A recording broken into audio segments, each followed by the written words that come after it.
Welcome back to the deep dive. Okay, today we're tackling something I know frustrates, well, countless people. Taking a decent picture of the moon with just your phone. You know the feeling, right? You look up, there's this incredible moon, all craters and detail. You grab your phone, snap a picture, and what do you get? Usually a tiny, bright white blob. Exactly. Yeah. A disappointing white blob. It's a real letdown. But here's the thing, and this might surprise you. That phone in your pocket, it's actually perfectly capable of taking amazing detailed photos of the moon. Seriously, you don't need some crazy expensive camera setup. So our mission today isn't just like a list of instructions. We want to dig into why this works, the sort of optics and light stuff that lets your phone do this. Okay, let's unpack this. What's fascinating here is we often sell our everyday tech short, don't we? It's not always about needing fancier gear. Sometimes it's just understanding, the basics light, keeping things steady, how the digital camera works, and then using that knowledge. We want you to get why these tricks work, not just how, so you can turn that white blob into something, well, pretty impressive. That's a great way to put it, understanding the why. Right. So, okay, let's start with the gear. The essential toolkit. And when I say toolkit, it's probably less than you think. But there's one thing that's absolutely non-negotiable.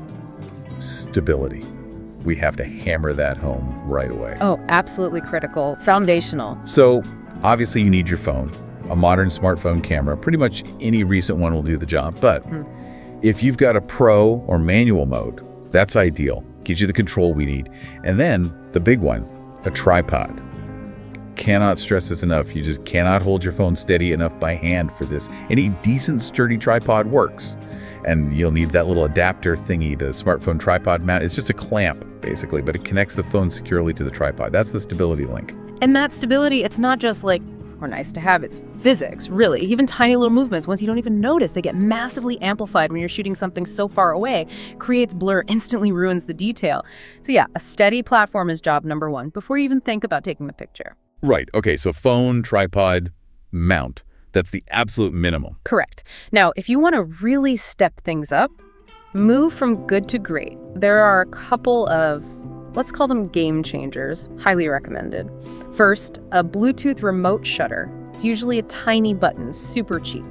So you don't have to actually touch the screen to take the photo. Exactly. Because even that tiny tap can introduce vibration, enough to blur the moon. This little remote takes that factor out completely. Makes sense. And the other game changer. This is where you get those really wow factor close-ups, a telescope, or even just a decent pair of binoculars. Okay, now people might be thinking expensive. Not necessarily. You don't need some huge observatory telescope to start. Even a basic starter scope or good binoculars give you that magnification boost. Pair that with your phone, and suddenly you're seeing craters in detail. These small things, the remote, the optics, they make a huge difference. Connect this to the bigger picture, and these elevate your capture, Got it.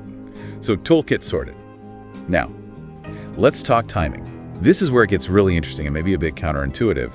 I definitely made this mistake myself for ages.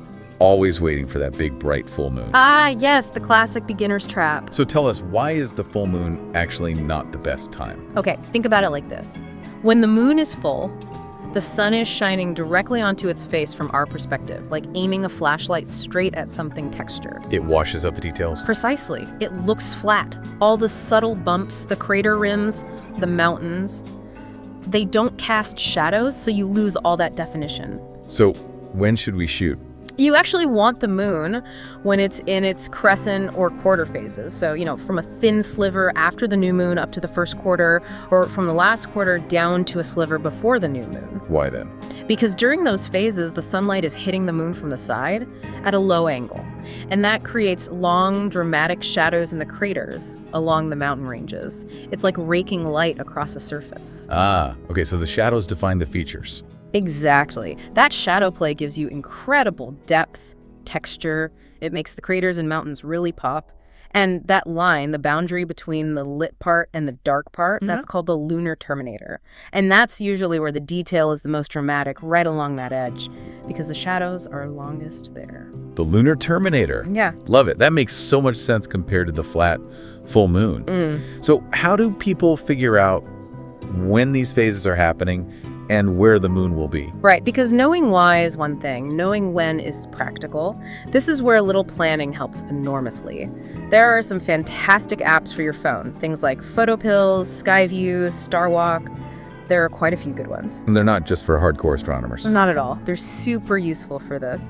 They'll show you the current moon phase, exactly when it rises and sets for your location, and even track its path across the sky. Yeah. So you can figure out, okay, the first quarter moon is up tonight, and the Terminator will be nicely visible around 10 p.m. It helps you target the best times. Brilliant. Saves a lot of guesswork. Okay, so gear.check, timing.check.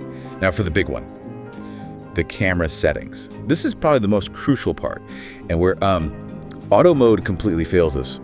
You absolutely have to get out of auto. 100%. Auto mode is your enemy here. Right. So on Android, you usually look for a pro or manual setting in the camera app itself. It's often built in. iPhone users. Yeah. You'll probably need a separate app, something like Pro Camera or Halide. They give you that full manual control that the native app doesn't usually. And the reason auto fails, it just sees this tiny bright thing in a huge dark space. It gets confused. It thinks, oh, it's dark. I need to boost the sensitivity, the ISO, and keep the shutter open longer, which is exactly wrong for the moon. Turns it into that featureless blob. So instead, we take control. We're talking about the golden trio of settings. What are they? Okay, golden trio. Number 1, ISO. That's the camera sensitivity to light. For the moon, we want the cleanest image possible. Less digital noise, less graininess. So you set the ISO to the lowest native setting your phone has. Usually that's like 50, 100, maybe 200. Keep it low. Low ISO for clean image. Got it. What's next? Number 2, shutter speed. Now, counterintuitively maybe, the moon is actually really bright. Yeah, it looks bright, doesn't it? It is, so you don't need the shutter open for long. You need a relatively fast shutter speed. I'd say start around 125th of a second, maybe even faster, like 12/50th. This does 2 things. It prevents the bright moon from getting overexposed, turning into that blob, and it helps freeze any motion, either the moon moving or tiny vibrations from your setup. Okay, low ISO, fast shutter speed.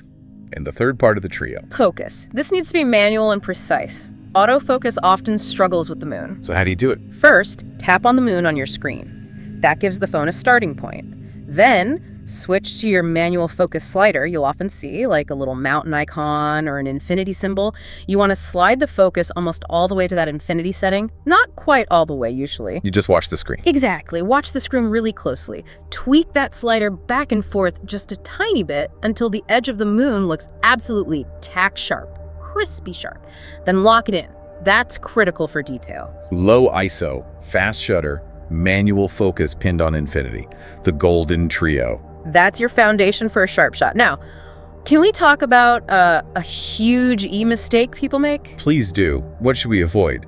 Do not use digital zoom. Ever. Please. Why not? It seems like the obvious way to get closer. It's fake zoom. It's not optical. All digital zoom does is crop the image from the sensor before saving it, and then it blows up those pixels. It just magnifies a smaller part of the image you already have. So you're throwing away resolution, throwing away detail. It looks awful, especially on something detailed like the moon. Pixelated mess. Ah, okay. So it's basically just cropping in camera badly. Exactly. You are always better off taking the picture with no digital zoom, getting the sharpest possible image, and then cropping it later in editing if you want to frame it tighter.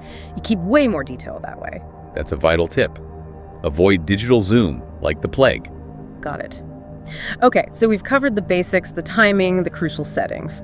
Now let's talk about the technique that gets those really impressive, oh, you took that with your phone kind of results. It's called Digiscoping. Sounds fancy, maybe. Sounds fancier than it is, perhaps. Yeah, but what is it, simply? It's basically taking a digital picture with your phone through the eyepiece of a telescope or binoculars. So you're combining the magnification power of the telescope or binoculars with the camera sensor in your phone. Precisely. You're leveraging the optics you already might have, or could get relatively cheaply, to get much closer views than the phone lens alone can manage. It's the bridge to getting serious detail. Okay, walk us through how you actually do that. It sounds a bit fiddly. It can be a little fiddly at first, but the results are worth it. Okay, step 1. Set up your telescope or binoculars on that sturdy tripod. Point it right at the moon. Stability, again, is key. Step 2, and this is important. Look through the eyepiece with your eye and focus it perfectly. Get the moon super sharp for your eye. So the telescope is focused first. Yes. Then, step 3. Get your phone, also ideally on its own tripod or securely mounted, and bring its camera lens right up to the eyepiece you just focused. Which hold it there. You can, but pro tip, Get an adapter. They make special clamps that physically connect your phone to the eyepiece. It makes alignment way easier and holds it steady. Cuts out stray light too. Highly recommend an adapter. Okay, adapter makes it easier. Then what? You'll see the image from the eyepiece appear on your phone screen, probably as a circle. You just gently adjust the phone's position until that bright circle of the moon is centered in your frame. Step 6. Now you apply our golden trio settings on the phone: low ISO, fast shutter speed, and manual focus. You'll likely need to fine-tune the focus again slightly on the phone screen itself, aiming for that sharp edge. And finally, Step 7. Use your Bluetooth remote shutter. Don't touch the phone. Take the picture remotely. That sequence, once you practice it a bit, gets you those amazing close-ups. That's Digiscoping. that breakdown makes it sound totally achievable. Yeah. Awesome. So you've done all that, you've got your shot, maybe even a Digiscoped one. We're not quite done though, are we? Not quite. The final polish happens in editing, and again, doesn't need to be complicated. Yeah, a few simple tweaks can really make that good photo great, and you can do it right on your phone. What apps do you recommend? Snapseed is fantastic. It's free from Google, super powerful, very intuitive. Or Adobe Lightroom Mobile. The free version of Lightroom is excellent too, does everything you need for this. Okay, Snapseed or Lightroom Mobile. And what are the key edits we're making? Just a few simple things usually. First, crop. Frame the moon nicely. Get rid of excess black space. Make the moon the hero. Second, maybe bump the contrast just a little. Makes the dark areas, the seas, a bit darker, and the bright areas, highlands, crater rims, a bit brighter. Adds pop. Okay, crop, contrast. Third, and this is often the magic wand for lunar shots, structure or sharpening. Different apps call it different things. Increase this carefully, don't go overboard, but watch as the edges of the craters just leap out. It enhances that fine detail beautifully. Nice. The detail enhancer. Exactly. And finally, saturation. Often, believe it or not, you might want to decrease the saturation slightly. Really, make it less colorful. Yeah, the moon isn't really colorful, is it? Sometimes pulling the saturation down a touch gives it a more natural, stark, almost grayscale look that really emphasizes the texture and feels more lunar, you know? That makes sense. A more authentic feel. So crop, contrast, structure sharpening, and maybe desaturate a bit. Simple steps for a big impact. Precisely. Those final touches really make the image shine. And there you have it. From that frustrating white blob to a genuinely detailed, amazing photo of the moon's craters, taken with the phone you use every day. It's pretty incredible when you break it down. The key things we've hit on, it really boils down to, number one, stability, stability, stability. Number two, ditching auto mode and mastering those manual settings, that golden trio. And number three, bit of patience, maybe some planning with the timing and apps. Couldn't set it better myself. So now it's your turn. Get out there on the next clear night, give these techniques a try, use that phone, and hey, if you get a great shot, tag us on social media. We genuinely love seeing what you capture. And maybe a final thought. If your smartphone, this everyday tool, can be pushed to reveal the stunning details of the moon, hundreds of thousands of miles away, just think about what else might be waiting to be captured.